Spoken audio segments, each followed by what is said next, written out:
Blak-blakan, Kaedang bongkar identitas pengadu domba Jokowi Prabowo dalang dibalik kerusuhan demo. Bersamaan 12 sikap Presiden Prabowo Subianto soal aksi demonstrasi bersama pejabat dan ketum partai tanggal 31 Agustus kemarin, Ketua Umum DPP PSI Kaesang Pangarep mendadak angkat bicara. Ia menilai ada sosok yang berupaya membenturkan antara Presiden Prabowo Subianto dan Presiden ke-7 Joko Widodo atau Jokowi. Kami dukung penuh kepemimpinan Bapak Presiden Prabowo Subianto. Program-program pro-rakyat dan pemberantasan korupsi merupakan program penting yang mendesak untuk terus dilanjutkan, kata Kaesang Senin tanggal 1 September tahun 2025.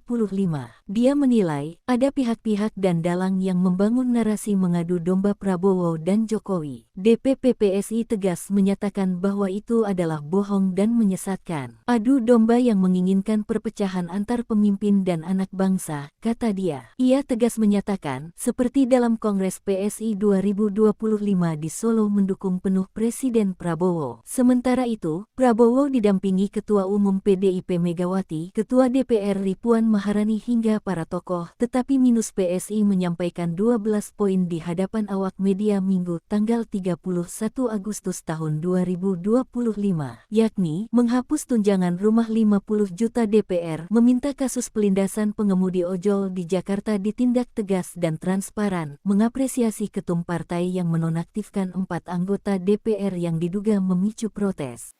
Kemudian para pimpinan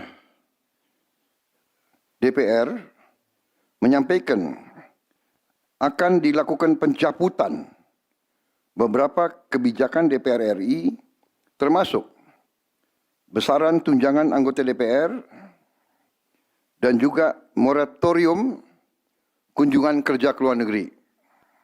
Bowo meminta DPR peka terhadap kepentingan rakyat dan hormati kebebasan rakyat.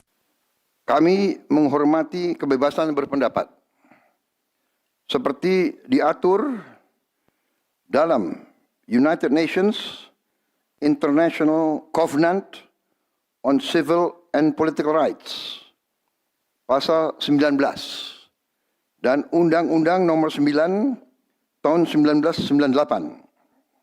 Selanjutnya, Prabowo meminta aparat lindungi rakyat namun memberantas makar dan terorisme. Sebab, aspirasi murni yang ingin disampaikan harus dihormati, hak berkumpul secara damai harus dihormati dan dilindungi. Namun, kita tidak dapat pungkiri bahwa sudah mulai kelihatan gejala adanya tindakan-tindakan di luar hukum, bahkan melawan hukum, bahkan ada yang mengarah